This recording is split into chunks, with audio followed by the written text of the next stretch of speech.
so cold, believe that. You're freezing after a few minutes. I was literally. You know what? I might just go jump the dirt all the way.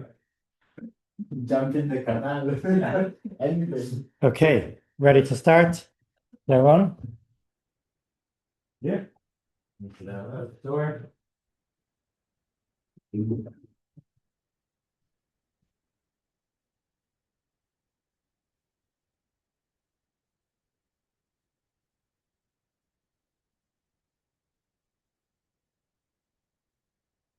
Okay, good evening, everyone. We're going to start. Again, for those on the Zoom, if you would like to follow along with the text, I put in the chat the PDF, which you can open up to follow along the text. Otherwise, you can just listen along or follow on the screen. So today's topic is going to be all about wealth in Judaism. What Judaism has to say about wealth. Is it something we should strive for? Is it something bad? Sometimes a lot of wealthy people, the ultra wealthy people, stigmatized sometimes in society. People think very extreme things. What does Judaism have to say about all of this? To begin with some statistics. So almost a third of adults, 31%, feel anxious in the last month about when this study was done about their financial situation. So it's something which is very prevalent. In other words, if a third, it means if you just walk around in the street, if every 3 people, at least one of them is really struggling and feeling really anxious about the finances. Second thing, money is the most common cause of arguments between couples, and 62% of couples who have arguments say that they disagree over money. Money is one of the things that they argue about. And couples find it easier to talk about anything, whether it's childcare, intimacy, chores, more than money, more than talking about money. And the third statistic is that money problems are the third largest cause of divorce in the UK. So money is a very big topic. It's a very loaded reason of divorce. The third most common reason of divorce. So it's a very loaded topic, very emotionally charged. So I'd like to open up actually with a question for everyone here, and to get some of your opinions and thoughts.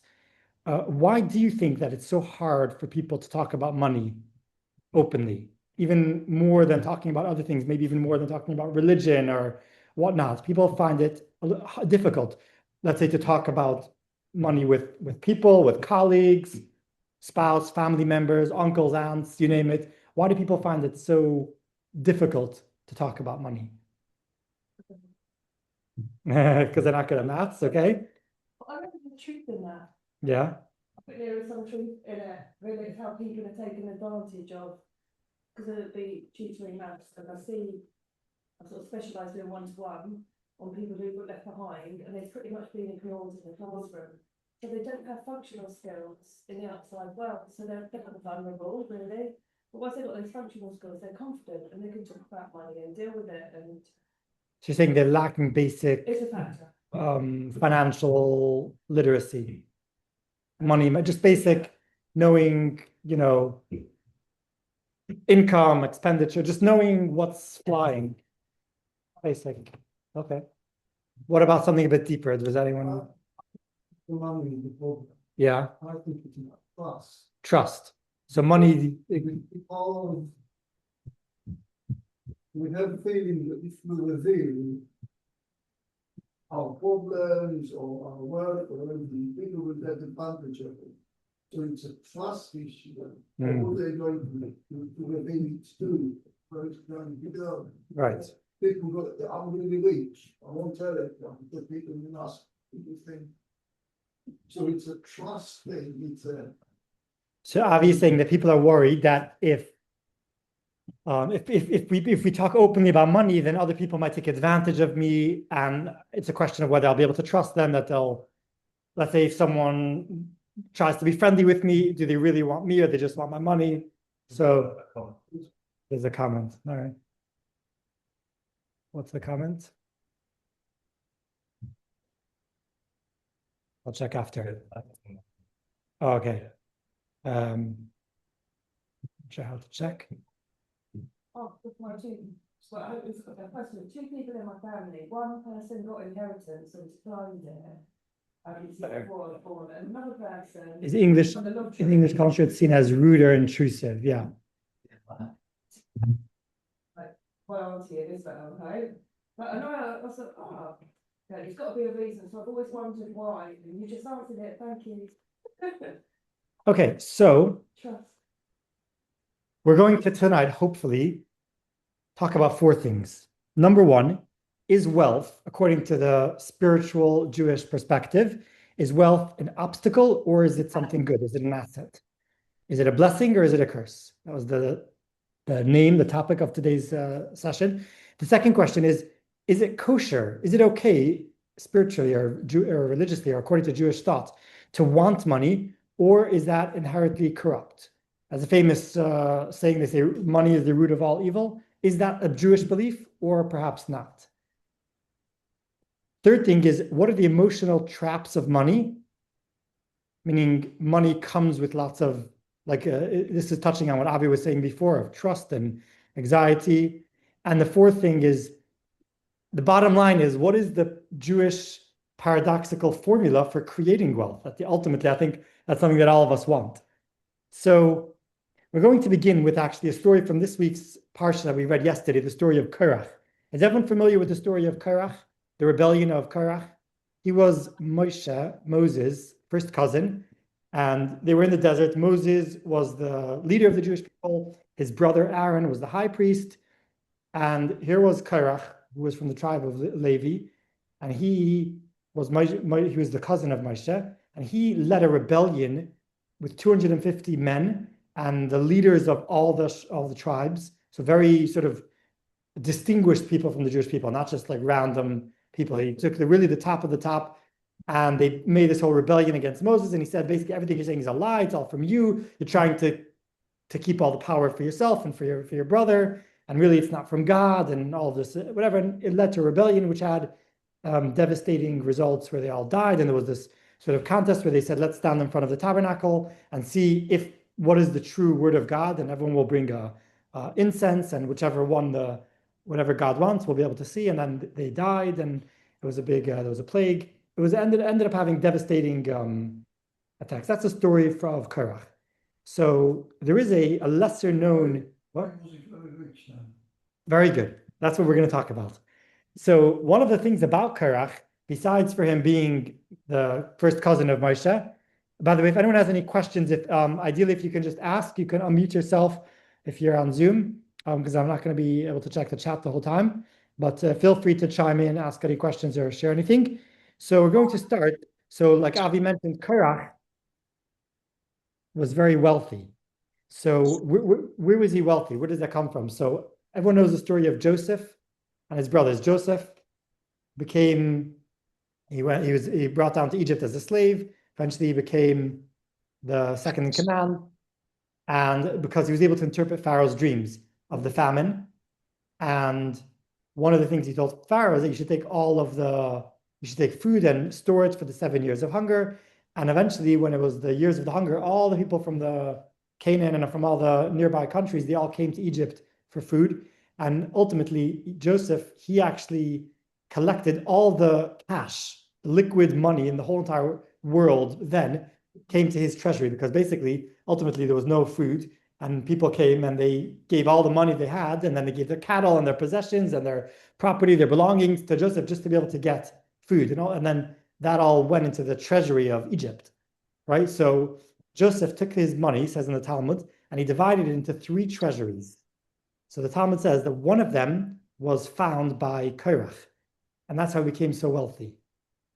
So we'll open up to text number 1.1.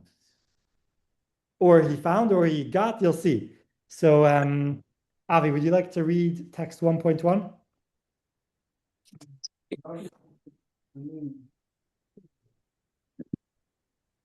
Yosef hid 3 treasures in Egypt. One was revealed to Korach, one was revealed to Anton, Enos, son of Severus, and one is hidden away for righteous in the future to come. Said about 11. Keys to the treasuries of Korah were a load of 300 white mules. So that's how wealthy he was. It's not only he had 300 mules, not only just to hold his actual wealth, just the keys to his treasuries took 300 mules. Can you imagine how much wealth he had? It was literally a third of the entire wealth of the world. He was the richest man alive at the time, Korach. And this Korach, you know, the saying goes, the money gets to your head. So Korach, he was so wealthy that literally he was a very wise man, and he wasn't and the fact that he was able to just go so low till literally he was swallowed by the ground. That was his ultimate, result. But where did it all stem Was from? all his riches? What? Was all his riches? Or was it just him? I don't know. It says him and his family and his house and his belongings. So I don't know if it was all his riches or I'm not sure. His pleasures are still hidden. Yeah. Now, Bad one. so what was the problem of Korach? One hidden away, one which of the times. Yeah, so one of them was hidden for the righteous people when Mashiach comes. That was one of the treasuries. Now, King Solomon was known to be the wisest man of the world, and he wrote several books in the Tanakh and the Bible. One of them was Koheles, Ecclesiastes in English. So he writes this very, very short but sharp and profound statement. Yaron, you want to read 1.3? 1.3. Well ordered by its owner is to his own that women. You want to read it in Hebrew, the Hebrew version on top? Osher. Osher, Shamur לבעליו ודעתו. L'ra'ato.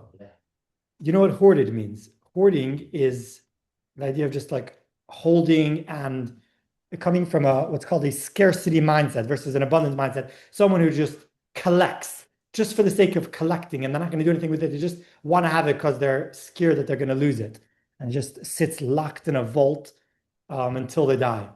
There was a rich man one time who passed away, and by his funeral, someone was whispering, "He's like, do you know how much the man left?" So the other person said, "Yeah, he left everything." Because ultimately, you don't take any of your money with you to the grave. Someone must be very rich there. Yes. Is that- So over here, this is a very powerful, it's a one-liner, but this is going to hold the key to a lot of what we're going to be learning. Wealth hoarded by its owners to its own detriment, which means if someone takes their wealth, but they're hoarding it, they're holding on to it, then that will end up leading to their downfall, to their own detriment. So the Medrash, Rashi, who is the commentator on one of the main commentators on the Torah, so he explains what this verse means. So Yaron, you can read the next one as well. Holding its own determined, like the well of Korah, because of which he became 40. Like Gava. He became very 40 arrogant. descended into grave. All right, so we have Korach. Then he was, let's say, the richest person from the Jewish people at the time, and his wealth basically led to his downfall. We find a similar person from the non-Jewish world who also was very wealthy, whose wealth also led to his downfall, and that was Haman. Because you know the story of Purim, where Haman came to Achashverosh and he said, "I will give you 10,000 silver coins if you just give me permission to commit genocide and to kill all the Jewish people." So he used his wealth to be able to get power, to be able to kill the Jewish people, which ultimately, as the story of Purim goes, led to his downfall. So we see that money, again, this is literally the idea where money can just get to your head and lead a person to just go completely crazy and full of arrogance to the extent that they're just they have a distortion of reality. They don't even know who they are because everything is just sort of distorted by this wealth. What happened to Trump with the airplane now? So this would lead us to think This would lead us to So everything feels the record of them, every day. Sorry, who was this? Haman. Oh, Haman. Haman. So this would lead us to think that wealth is an inherently toxic thing, which can just turn you into a big arrogant villain and can turn you into a bad person. But it's not really true, because on the contrary, if you read through the Torah, you find many of the most righteous sages and people and the figures in the Torah were extremely wealthy. Sorry, trumpet and a banjo. But it was very entertaining and some noise. Walk around the gardens. I'll put you on mute. So, for example, we have Avraham Avinu, the first Jew. So let's read point of text 1.6, Ben. God said to Abram, go forth from your native lands and from your father's house, the land that I will show you. I will make you a great nation, and I will bless you with wealth, said Rashi. I will make your name great, and you shall be a blessing. So God promised Abraham that he will be wealthy, and he was very wealthy. And in fact, in the whole Torah, in the whole Bible, from beginning to end, the Hebrew word for wealth is rechush, which rechush means like possessions, properties and possessions. It says the word wealth 28 times in the Torah. From those 28 times, 7 of them are written about Abraham. That's how wealthy he was. He was very wealthy. If you read through the story, he got wealth throughout his life. And also he was promised by God that his descendants, the Jewish people, will become wealthy when they leave Egypt. That was part of the promise of the covenant.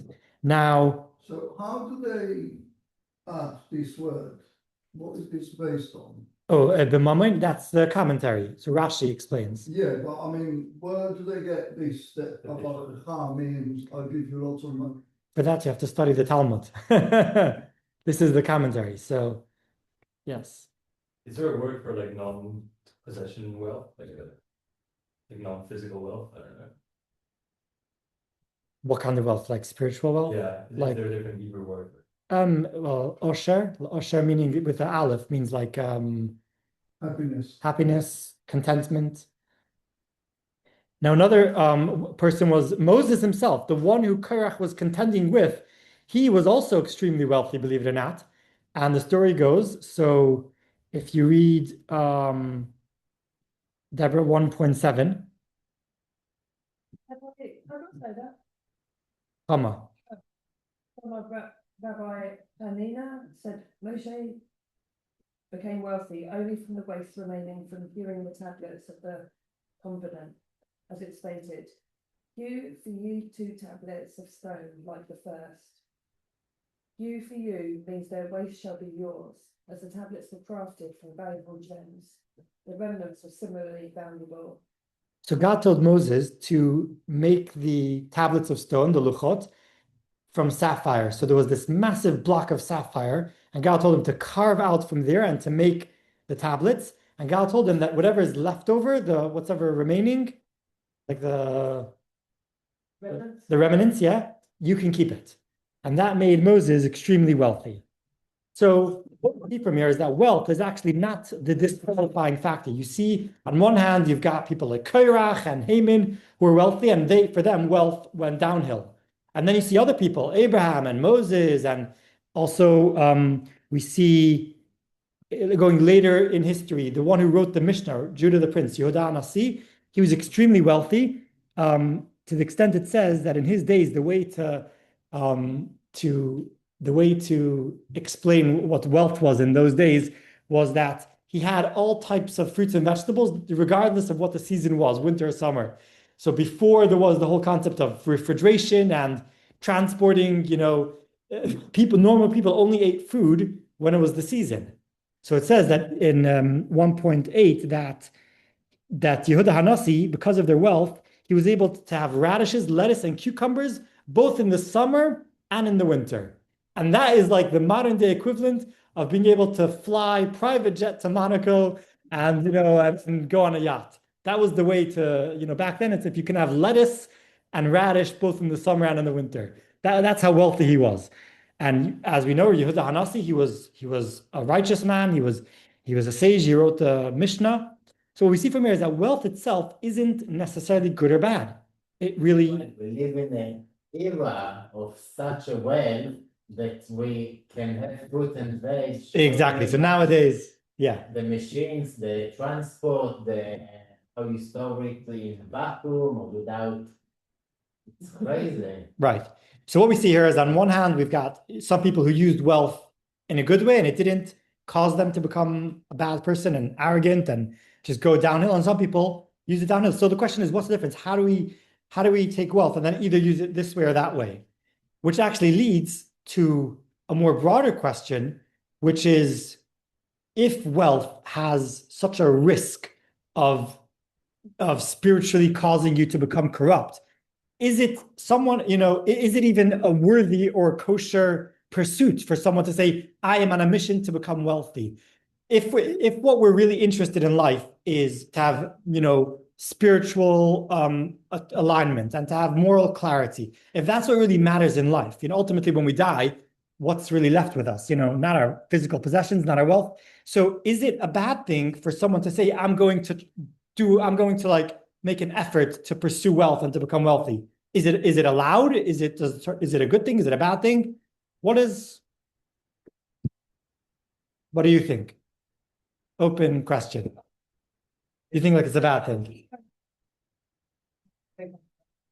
But maybe with work and money as well, I'm thinking in my mind, what you said about the healthy, like, I feel like someone said to you before, okay, I don't have money, but they're like, well, you're not, you're still rich, and yeah, I am, because everything I've got inside all my experiences. So that's the difference between being rich and being wealthy.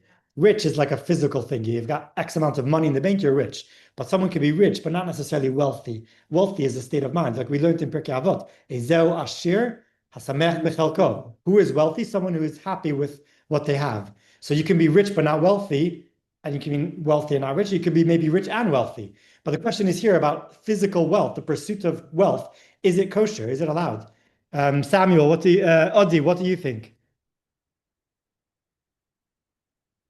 You're on mute. I have to unmute you.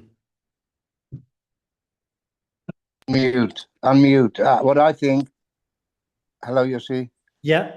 Can you hear me? Yeah. I think Yeah. that it's okay to pursue wealth as long as when you become wealthy, you do good deeds with it. You help others and you give to charity and all these good things. Very good point. So perfect. Spot on. We're gonna get to that. It's all about what you do with your wealth, right? Stuart, do you want to chime in if you're or anyone else from Zoom? Feel free to chime in. Okay. So let's go to fast forward 40 years when the Jewish people were at the end of their sojourn in the desert. Moses was about to pass away. He was not going to go into Israel. And in the book of Deuteronomy, of Devarim, Moses gives his last his last wishes, his will, if you want, to the Jewish people. And in there is also some rebuke to the Jewish people, where he's sort of like a father who is, before he passes away, is giving his children sort of direction, making sure they stay, moral and they do the right thing in life, do this. So he goes back and he says, so text 2.1. Deborah, you read. Anyone on Zoom would like to read? If you have the text, I don't know if you have the text.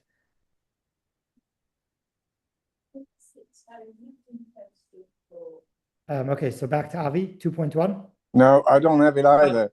Okay. I have the question. Is the pursuit of wealth kosher? That's all I've got. If you want to follow along with the text, I put it in the chat.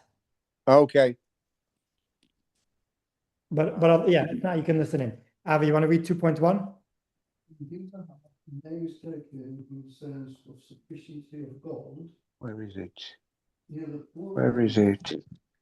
I can't find it, Yossi, I'm sorry. I'll send it to you in the WhatsApp. Chat, yeah, hang on. No, don't have it. I'm going to send it to you on the WhatsApp. Okay.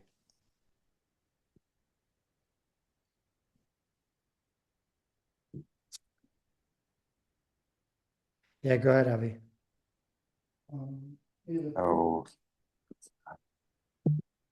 or the golden calf they had made because of their abundance of God they had.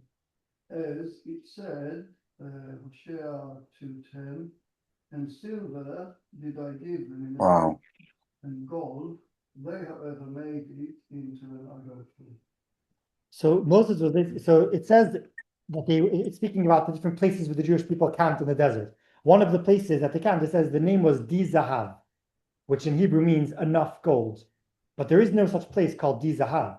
So the meaning is that he was actually subtly, he didn't want to embarrass them, but he was using that as a sort of a way of hinting to them, or the gold. You remember the golden calf? You know, because you had so much gold when you left Egypt, you had a surplus of gold, extra excess of wealth, that you ended up using it for the wrong things. And ultimately, you took that wealth that you had, the Jewish people, you took the gold that you had, and you made the gold into an idol, literally, turning the gold into an idol, into the golden calf, which represents this idea that, you know, some people, they take their excess, gold is excess, gold is not necessary for survival. And you take it and you turn it into this sort of, instead of being a means to an end, it becomes an end to itself. Instead of like Samuel Adi was saying before, that, you know, taking money but then using it for doing good things in the world. But if you just turn the money as a purpose for itself, to just sort of collect it and almost like a competition, who can have more money? And you have someone who's, you know, very wealthy and they're satisfied, but they're only satisfied until their neighbor has a bigger house or a better car. And then all of a sudden what they have is no longer enough. So that's what Moses was telling the Jewish people, that you turn the gold into an idol.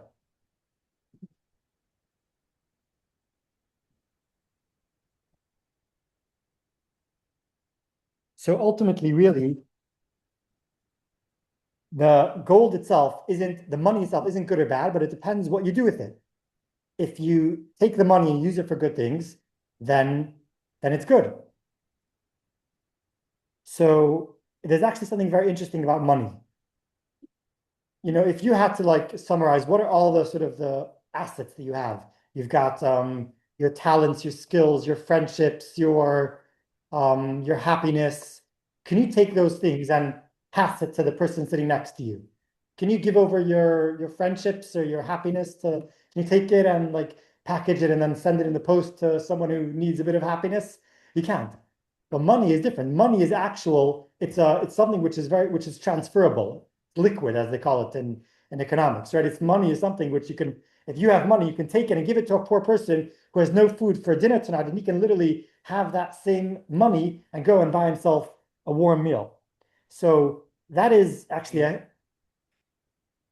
You have cash, then yes. correct. It's in your Can I say something, Yossi? Yes. Yeah, I've seen a couple of videos recently because of the Lubavitcher Rebbe's birthday, and in quite a few of them, he was standing there, you know, receiving people who are coming to see him, and handing them dollar bills. Yeah. It's in every one. He was just handing them dollar bills like that. So You know what that was for? I don't know. That he was giving them money to use for charity. So he Uh-huh. gave it to Billy, said, take this money, and I'm making you a messenger to give this dollar for charity. So Right. he's Okay. turning every encounter into a mitzvah. Right. And what people would do is, because the dollar that the Rebbe gave had spiritual significance, because it was the dollar that the Rebbe gave. So what we would do is we would then swap the dollar for a different dollar and Right, keep of the dollar course. from the Rebbe, and then give a different dollar to charity instead. And I actually have a dollar that I myself received when I was a little baby, like 5 months old. My mother brought me. Oh wow. Wow. It to a dollar in 1991. Ah, Yeah. Yeah, also, Yeah. Amazing. yeah.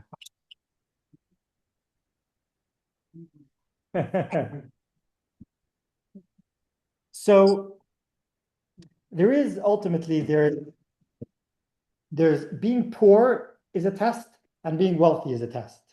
Both of them, being poor is a test of how much faith you have, even when you're poor, even when your stomach is rumbling, do you still have faith in God? And being is being wealthy is also a test, but it's a different test. It's when your stomach is full, it's a test. Is your character still going to remain, humble and knowing that it's really all from God? So ultimately,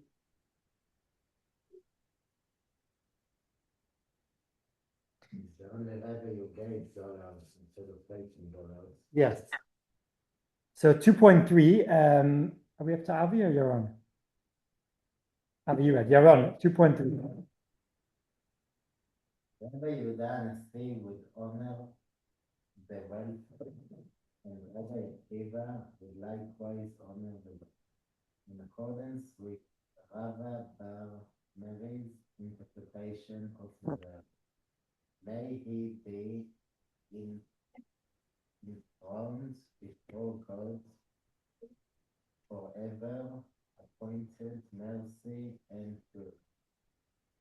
And that they may preserve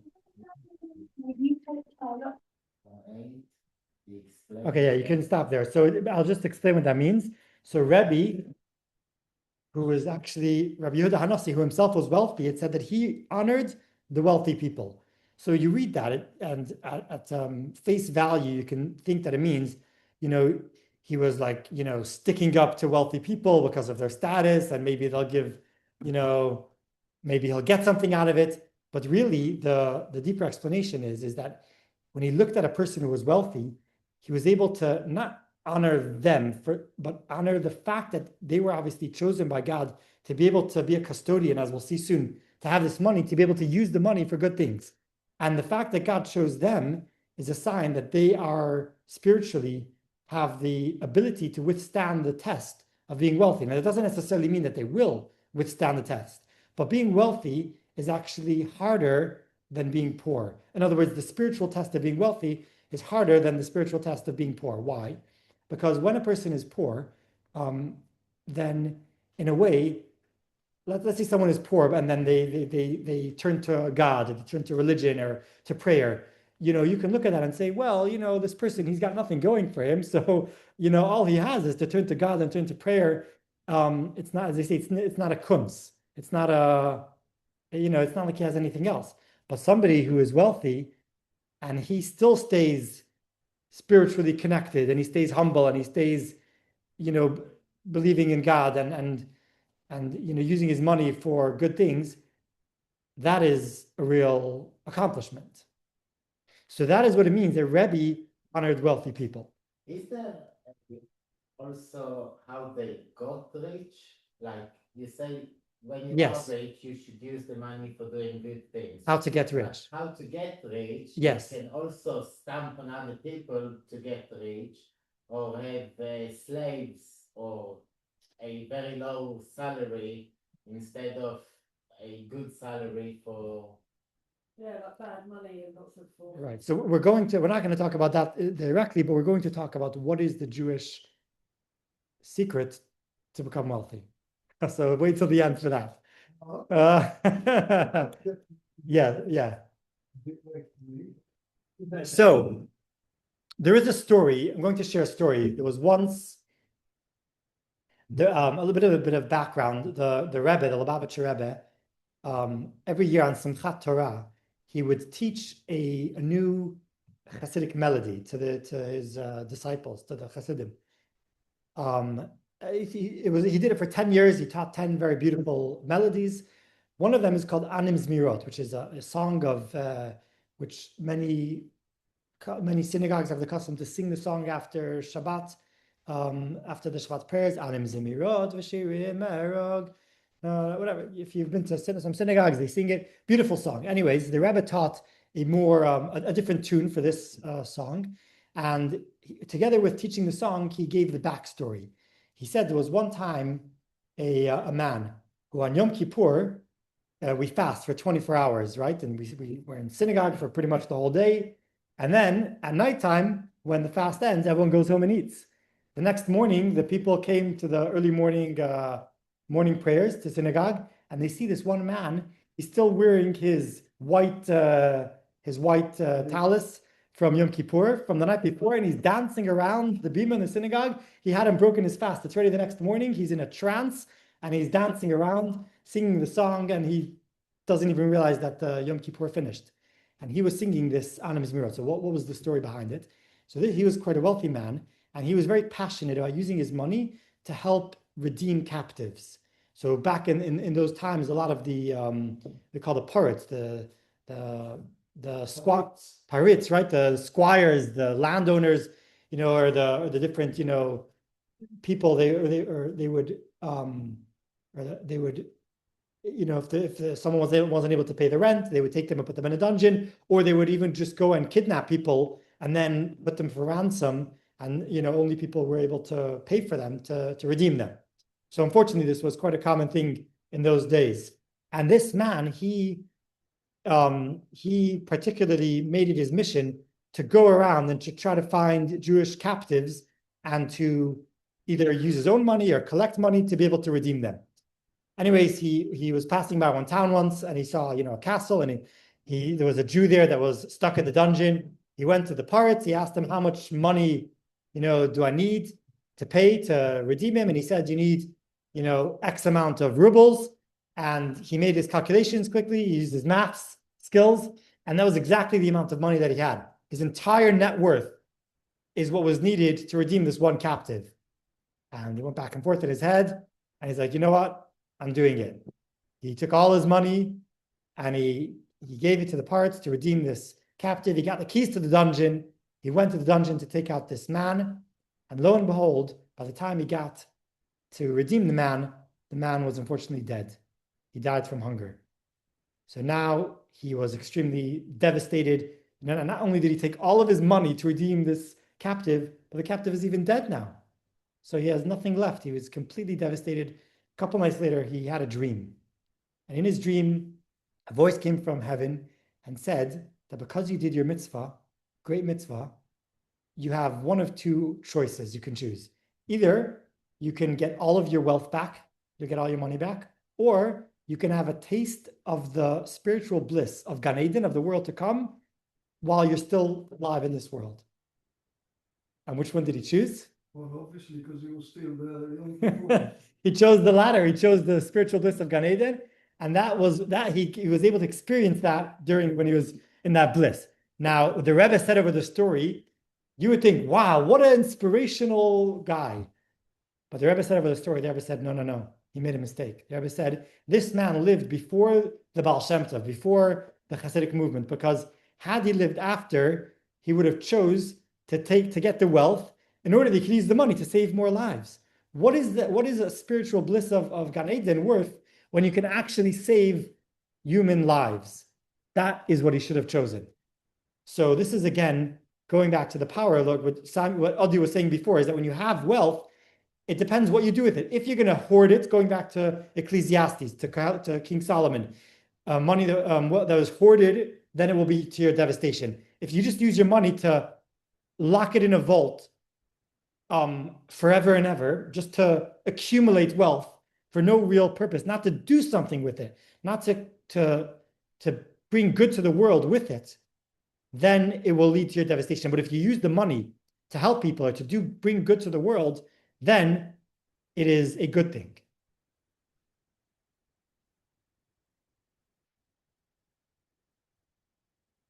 So ultimately,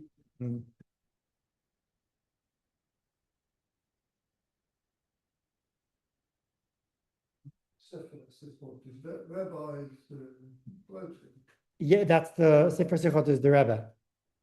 It's the Rebbe's teachings. This is why it's in Yiddish. Yeah. So we have the test of poverty versus the test of wealth. And ultimately, what we see from here is that money is neutral. Really, what is money? It's the store of value and energy. Because ultimately, if you go back, people were bartering. You give me this, I'll give you that. You give me a bag of rice, I'll give you a camel. People would barter. Then ultimately, they decided on a standardized currency, and also something that can be, first it was gold and silver coins, something that could be, it won't get rotten. Having to have like a whole storehouse full of of grain that can become rotten. So ultimately, what is money? Money is the value which is stored in this money. So whether it's cash or or whatever it is nowadays, digital. But the point is money, you work hard for something, you create value, whether it's you go to work and you get a paycheck, or you bring value to the world, to the economy, to the market, and you get money from the value that you created. And that money is stored in the money that you have. So ultimately, your money is like this is what it explains in Tanya, in the main book of Chassidus.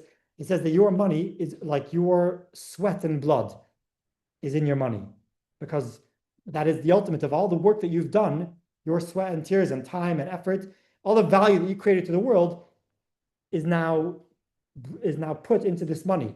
When you take that money, so money, it isn't good or bad, it's neutral. It's like a magnifying glass. It just magnifies what you are. If you're an arrogant person, then your money will just make you become a tyrant. If you're a good person, if you're a generous person, your money will make you a philanthropist, to be able to do good in the world. So money is just neutral, depends what you do with it. That's why the famous quote that money is the root of all evil. So the Rebbe said that is not a Jewish, it's not a Jewish thing. We don't believe that. It says that the love of money. But even that, the Rebbe said, so one time the Rebbe there was a summer camp of Jewish boys that the Rebbe founded in upstate New York. And one time the Rebbe went to visit the boys. There was a camp, people making jokes and doing things. So there was a little cup collecting tips for the waiters in the camp. And on the cup was written, money is the root of all evil, leave your evil here. That was the joke, right? So the Rebbe passed by and saw this, and the Rebbe got very serious, and the Rebbe said to take that down. The Rebbe said, money is not evil, and you shouldn't say that. Money is good because you can take money and do good things with your money. So even though it was written as a joke, the Rebbe wasn't happy with it. So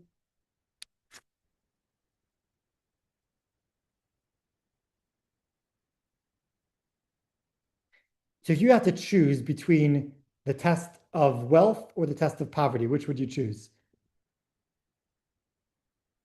A rhetorical question.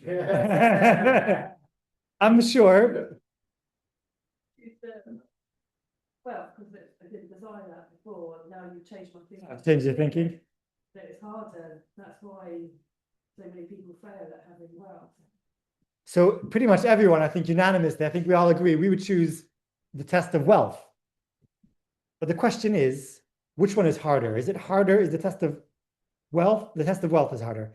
So we're going to now in the next, what? It is. There's 3 traps that wealth brings. The first one is, so we're now on 3.1. Anyone from the Zoom, if you have the text, does anyone want to volunteer to read? Stuart, do you have the text?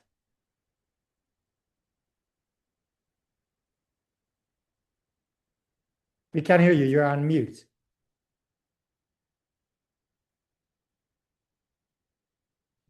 You have to unmute yourself. I think you might be. What? You might be able to unmute him from yours, right click on this. Yeah. thing. Ask to unmute. Sorry, I've been unable to follow it because my daughter walked in just as I started on the Zoom. Okay. But you're following along, yeah? Yeah, I will do. Sorry about that, everyone. So there are 3 traps that wealth can bring. And these are again, if you go back to Korach, these 3 things can lead to, these are the challenges that come with wealth. Everything has 2 sides of the coin, has the flip side. You can think, well, wealth is beautiful, if I were to have it, but it comes at a cost. Number 1, it comes with tremendous amount of anxiety and worry. You have to, worried about is the stock market, is the market's going to crash, and worrying about all my different investments and this and that, and inflation. Am I going to lose my power, my purchasing power? Is my business partner going to fraud me? Are my children going to become spoiled from our wealth? There's so many worries and anxieties that come with wealth, to the extent that it actually says that, so we learned in Pirkei Avot, right? In Ethics of Our Father 3.1. Ben, you want to read 3.1? used to say, the more theft, the more worms, the more property, the more anxiety. Yeah. So having a lot of possessions creates a lot of anxiety. And there is, yeah.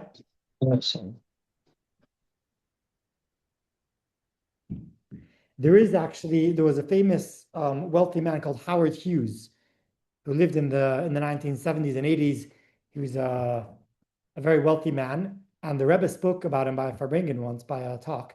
He ultimately, at the end of his life, he became tremendously paranoid about his wealth to the extent that he locked himself up in a hotel room. He was worried about germs and getting sick, and he was worried about people stealing his money. And he basically ended up dying a very isolated, lonely, devastating death because he was literally a slave to his wealth. So that's obviously a very extreme example, but that's just a story of one person. And how many stories do we have, unfortunately, in the news of wealthy people who commit suicide and they're depression and they get on drugs? And you would think, well, they have all this money and they can do so many good things with it and they can have a good life, and yet ultimately deep down they have this sense of emptiness and loneliness and depression, and could lead. So this is it's Suicide. Not all rich people suicide. Some of the suicide is KGB suicide. Suicide. A lot of famous. Deborah, you want to read 3.2? The sage spoke to those who were infatuated with wealth, addressing them according to their limited understanding. He told them that the joy and revelry found in riches and possessions did not amount to even 1,000th of the anxieties that inevitably follow those possessions. So he said that it's literally 1,000th more anxieties that comes with wealth versus people who don't. This is an interesting one. 3.3, Avi, you want to read? A certain person would pray, may the omnipresent have performed the spreading of the soul. May the omnipresent save me. Hmm? May God save me, yeah. Save me from, so the spreading of the soul. And they inquired for me, what is the spreading of the soul? He said back to them that he means that this possession should be numerous and spread out in many places, and so that is thinking. So in other words, what number are we on? We are now on 3, we're up to 3.4. 3.1? 3.4. 4, okay. So it's called Pizur HaNefesh. Pizur HaNefesh means where your soul is scattered. So I'll give you an example. Imagine someone has, like, a wealthy man has this massive mansion that has 35 rooms and 20 bathrooms and this and that. It's almost like you can get lost in your own mansion, right? That's in Hebrew called Pizur HaNefesh. Pizur HaNefesh means your soul is scattered. There's so, what? That's what I'm saying, that when you read it, Yes. makes sense. You have so many possessions. Right, yeah. Pizur HaNefesh. So, Pizur HaNefesh. So, they say that you have to diversify your investments, right? But ultimately, you're so diversified. You've got some money in different countries, in different currencies, some money in property. You've got a property here, a property there, a house in Israel, a yacht somewhere there in Spain. And you always need to worry, is everything okay? Are things being taken care of? And that causes a tremendous amount. You can't relax. You can't just, you can't relax. That's the first trap of wealth, is anxiety. The second trap is never enough. There's this endless hole that as much as you have, you want more. So the Talmud says a thing. Someone who has 100 wants 200. Someone who has 200 wants 400. No matter however much you want, however much you have, you want double. So think about like children, like little children, they want small things, but when they get older, they want big things. The presents, the gift that they want becomes significantly more, right? And then for adults, what's a toy for adults? It's a car, a boat, So however much you have, you always want more and more and more. They say that someone asked Rockefeller, how much is enough? So what did he answer? Just a little bit more. Never enough. So that is actually coming from a spiritual craving that you want something, but you don't know what your soul is craving for. And you think it's just a little bit more, and then it's going to be enough. But it's ultimately, you're never going to get there. The Baal Shem Tov said that when a person is hungry for food, it's really the soul is craving for the spiritual elevation that the food has. Through using the food and making a blessing and eating it in a good way, the food gets elevated from plant or animal kingdom to the human kingdom, so it becomes elevated to a higher source. So the same thing is also money. You're desiring, but you don't know what it is. But if you're thirsty for water, but then you drink salt water, it's not going to quench your thirst. So that is the second trap of money, is that it's never enough. The third one is arrogance. And what does arrogance mean? Is that a wealthy person all of a sudden thinks that, oh, it's all my doing. It's the illusion of self-sufficiency. It's like, oh, my talents and skills and my hard work is what created this wealth, and not realizing that it's really all from God. So those are the three traps of wealth. How do we overcome them? Because if anyone here seriously wants to be able to have the test of wealth, if you want to accept that test, you have to be able to show that you're able to deal with the traps that come with it. So how do we deal with these three traps of anxiety, never enough, and arrogance? And the answer is actually one thing, one mindset shift that helps all of these things. Anyone want to guess what it is? The answer is that it's not yours. It's from God. God is the owner. You are the banker. You're a custodian over the money.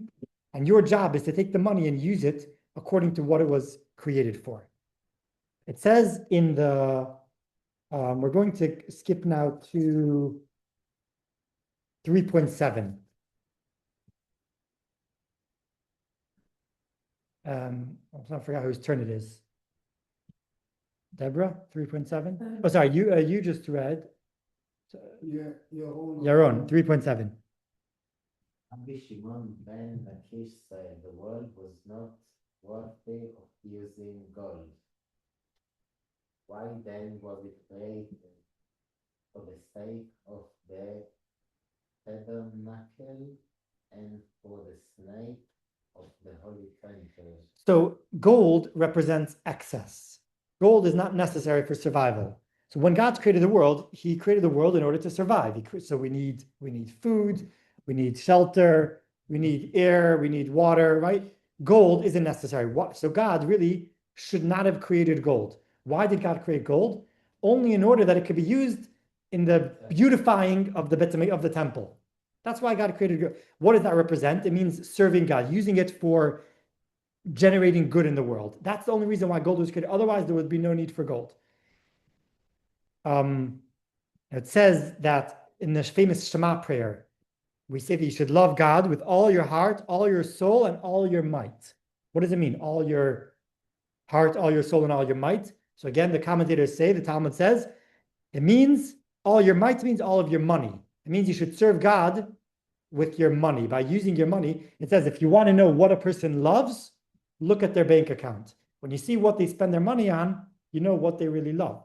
So if you use your money for good things, charity, helping people, supporting your family, which is important just as much, then that is the mitzvah of loving God and using not just loving God with your mind and your heart, but actually with your money to do good. Now, there's an extremely interesting and very profound story and powerful story that illustrates this idea.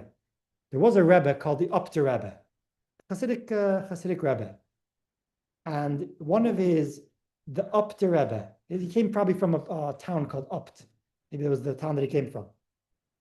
Now this Rebbe, he had one of his students was a wealthy man, and the Rebbe sent him a letter and said, I would like you to give 200 rubles to so and so who needs the money for something, for an important cause, maybe he needs to marry off his children or whatever it is, to give to charity 200 rubles.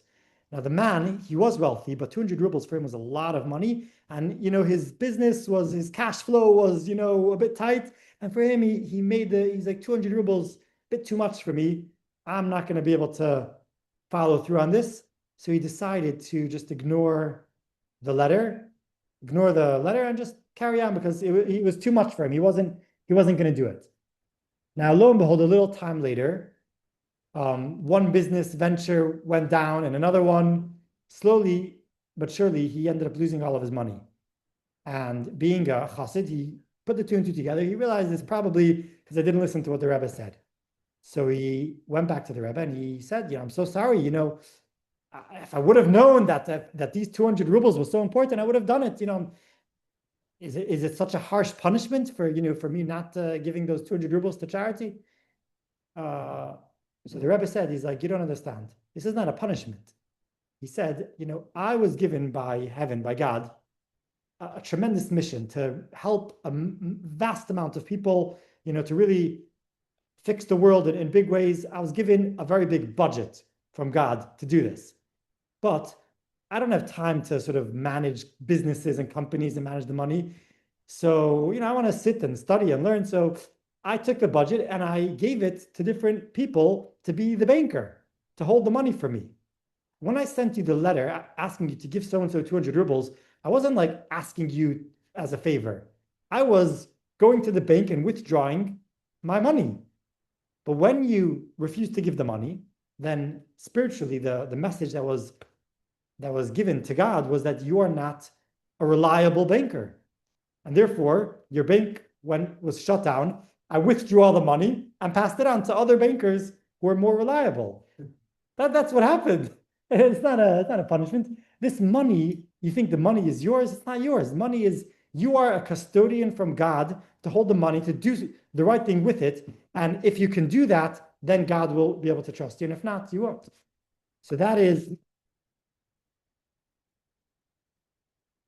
actually going back to what we said about Korach.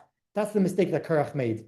Going back to the phrase from Ecclesiastes, it says, wealth hoarded by its owner is its own detriment.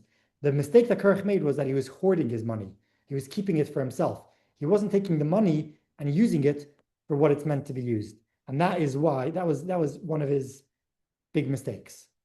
Now, when we have this mindset shift, we know that the money that we have is not my money. It's God's money that I have been given to hold as a trust fund, to see if I can hold it and to follow the sort of the laws, the bylaws of the trust fund, to use it according to what it's meant for. When we have that mindset, it solves all of these three problems of anxiety, arrogance, and never enough. Number one, anxiety. If you think the money is yours, then you can't sleep at night, because what happens if the market crashes? I'm going to lose my money. But if it's not your money, you don't have to be worried. You don't have to be worried. It's not your money anyways. It's God's money. Let him worry about his money. If the market crashes, he knows that it's going to crash and he'll have to deal with it. I don't have to deal with it. Imagine you're the bank teller. You're the person standing by the bank. Do you have to worry about what's going to happen with the person's money? Your job is just to come and use give the money, take the money, give the money, as is necessary. Second thing, arrogance. Is the bank teller going to be arrogant when he's, handing someone a stack of $100 bills? No, it's not his money. There's no reason to be arrogant. And the never enough will come to in a minute soon. So let's turn now to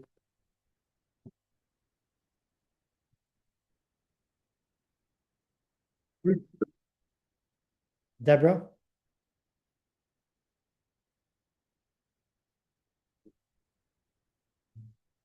Rabbi Yehoshua taught more than the wealthy person does for the poor person does for the wealthy person. So when you give charity to someone, you think you're doing them a favor, they're doing you a bigger favor, because they're allowing you to fulfill your mission of using the money what it was meant for. So to look at it like this, to continue this example, God is the CEO of the world. Okay, he's got the budget of all the money in the world. God is now looking around at the different people and he's saying, who do I allocate this money to? So he's looking who is going to come and apply for the job. How do we know? How do you apply for the job? By showing God that you are a trustworthy custodian of the money and you're going to use it for the right things.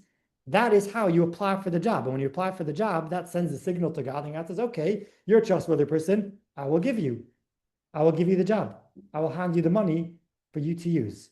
So that now leads into the last section of the session, which is, okay, we know now that wealth is not inherently evil or good. It's neutral, but if you use it for good things, it can do great. It can do a great good in the world. It can save lives. You can do lots of good things. But how do you actually? What is the Jewish secret for accumulating wealth? Right, Avi, you wanted to know. So here's the answer, and the answer is that it's the opposite of what the world thinks. Why is it the opposite of what the world thinks? So the secret is charity. What's happening here? You know where the word God from? No. From Yiddish, from Baal Habayit. What do Okay. you say Baal Habayit? The balabus, yeah. Very good. So the world says, when I'm rich, I'll give. So first I need to get rich. When I'm rich, I will give some of my, leftover money to charity. The Torah says the other way around. You give first. And then through giving, then that will make you wealthy. Where do I make this up from? So read Avi 4.1 and 4.2. This is from Pirkei Avos. Pirkei Avot.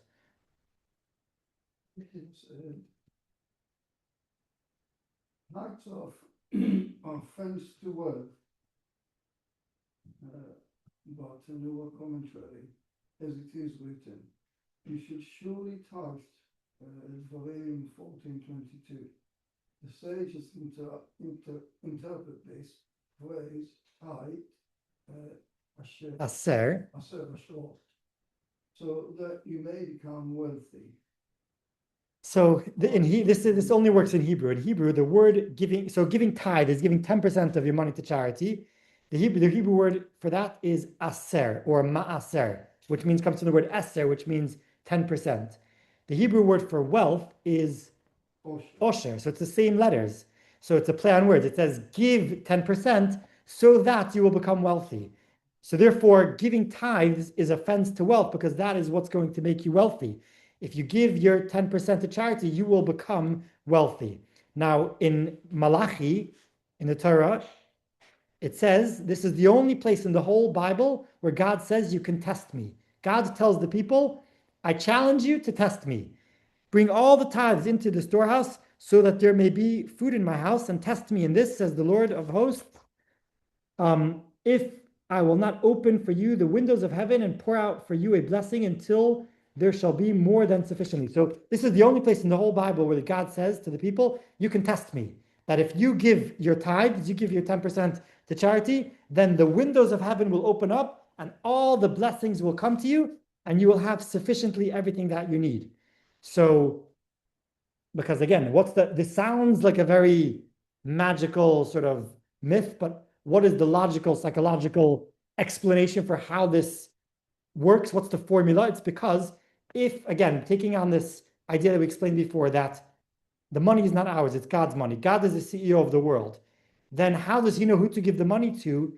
To someone who says, I am sort of demonstrating that I'm trustworthy, that I'm not just going to hoard the money, but I'm going to use the money for bringing good to the world. And by the way, bringing good to the world doesn't mean you have to give away all your money. Part of being responsible and doing good is to support yourself and your family and your children and to save for your future so you can have retirement, so you can focus and you don't have to be anxious and worry. That's also a part of doing God's will. But the point is not to hoard everything just with surplus amounts, just for no reason, but to think of money as a vehicle to bring good to the world. Then by doing that, it's like we're raising our hand to God and we're saying, yes, God, look at me. I am trustworthy. I am going to use the money. Money is meant to move. Remember we said before, money is something which is, it's energy, which is supposed to flow. It's supposed to move. It's not supposed to stay stagnant. And by showing that, then God will reciprocate and will give us. finally, it says, just because it's getting late, so I'm just going to do the last part quickly. It says that in 4.4, God will bless you in all that you do. So, someone can ask, like, okay, well, why then do I need to wake up and go to work and slog it out? Why can't I just sit on my couch and say, God, I'm going to give money, whatever, I'm going to give to charity, I'm going to do my bit, I'm going to trust that it's all from God. Why do I have to actually work hard? And the answer is because God says, I will bless in all that you do, which means we have to make a vessel. God created nature, as we spoke last week as well, when we spoke about manifestation, is that we have to make a vessel. So, for example, rain. The rain comes from God, but if you don't plow your field and plant the seeds, then no rain is going to cause anything to grow. But if you can plow and plant the seeds, you do your bit, then God will make it rain, and then the blessing will come. But to think that it's all coming from your hard work is ludicrous, because really the rain is only from God. So somebody that thinks, if I am going to work hard and that is the thing that is going to make the money, going to make the blessing, that is wrong. The blessing comes from God. The work that we do is like making the vessel. It's like putting the cup under the faucet. The faucet is God has the access to turning the faucet on and off. We have to put the cup there, which is the natural effort that we do, the work that we do. And therefore, there's a very important point, is making, if you look here in the picture, making a big effort or a small effort doesn't really make a difference, because ultimately the water that's going to come is the same. It says that on Rosh Hashanah, God, when we're written in the book of life, on Rosh Hashanah and Yom Kippur, God says how much we're going to get for that year. That amount is predetermined. No extra amount of hustle culture of going and working 90-hour weeks is going to make you make even a penny more than you were destined to make.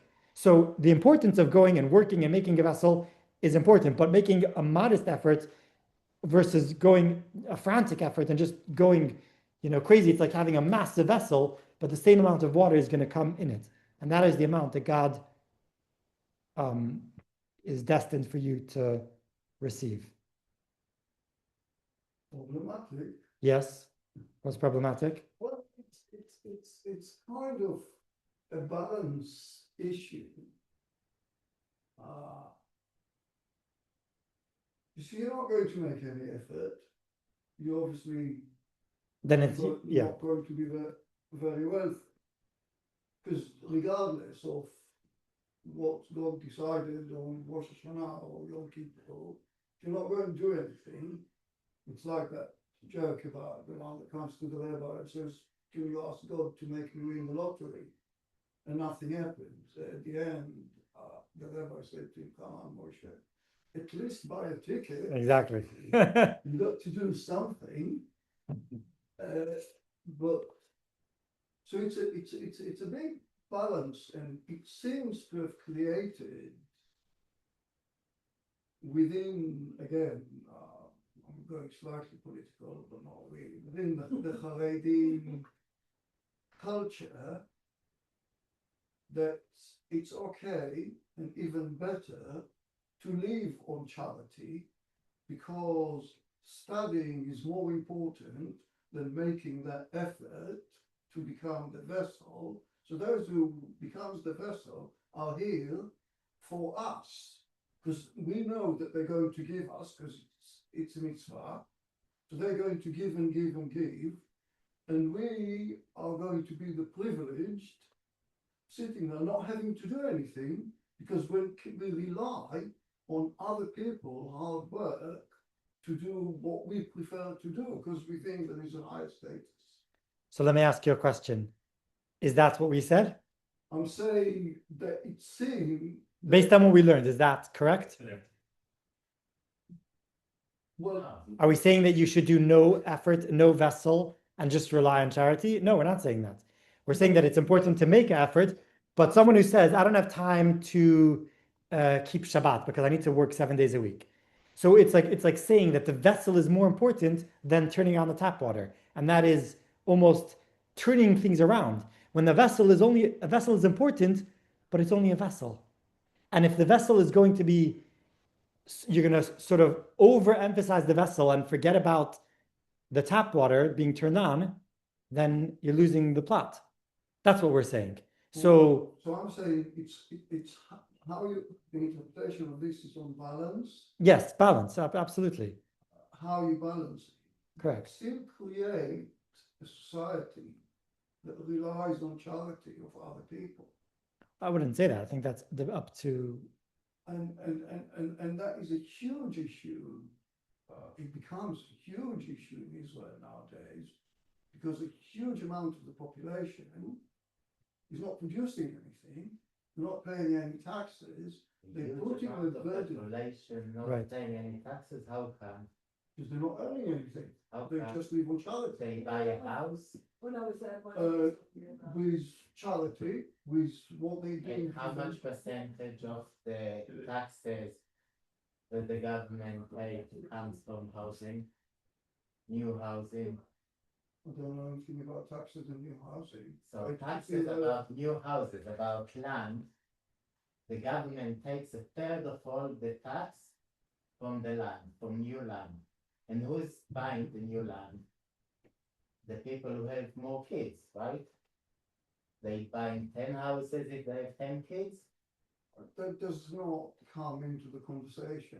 This is how they. all right, that's getting a bit sidetracked. I just want to, They pay Yes, I think you got a question. oh, question, yeah, sorry. Yeah, let's do this. Because what I can show you examples if we sit down. What about the enormous taxes that we pay? Most of the taxes goes towards benefits. Is that charity? No, taxes is not charity, even though that goes towards benefits, but taxes does not count as charity. There were no or smaller taxes. Yeah, true. So yeah, it's true that there weren't taxes 3,000 years ago, but taxes is something you have to pay, but it's not. It's not, doesn't count as your charity, unfortunately. what I'm saying is, has this good idea, Mhm. have they created a society that relies on charity? And that is a big issue. Again, I think that's it's getting a bit sidetracked because I don't think that's the point here. We're not talking about being not making any vessels, and that's exactly the opposite of what we're saying. We're saying that it's important to make a vessel, do the work for 6 days, and then Shabbos you rest. Back in America, when in the 30s, 40s, 50s, when Jewish people were immigrating to America, it was almost impossible to get a job you would be allowed not to work on Shabbos. And people would literally go, they would be fired every single week. They would have to find a new job in order to not work on Shabbos. If you work in retail and something like this, until 20 years ago, you couldn't be like not working on Shabbat or something. Yeah. So anyways, I'm going to conclude here. But does anyone want to? Yeah. Yes. So, Julian has a view on where the charity should go. How do you? You have discretion. Anything that you feel there's a lot of charitable purposes. So whatever there is actually in the Rambam, in the law, the Rambam is the book of laws. He actually has a hierarchy to charity. He says, for example, supporting your own people comes first. So for example, if you have family members that need help, they come first. If not, people from your own community come over people from another community. So there's a hierarchy of where you give your money first. He gives a list of 10 levels. But in terms of like what you want to support, it could be anything. It could be helping poor people. It can be supporting Torah institutions. It can be whatever you feel is bringing good to the world. Is charity. Stuart, would you like to share anything? Any thoughts? No, because unfortunately I missed all but the last half hour. So I'll record. I'll get it on record and maybe Very I'll nice to speak see to you. Yeah, sorry I missed it. Yeah, okay. Well, nice to see you and have a nice week ahead. I may be able to come over next Sunday for the next Okay, yeah, one. that would be lovely. Yeah, it's definitely Okay. better in person, right? Yeah. Well, thanks for Okay. that.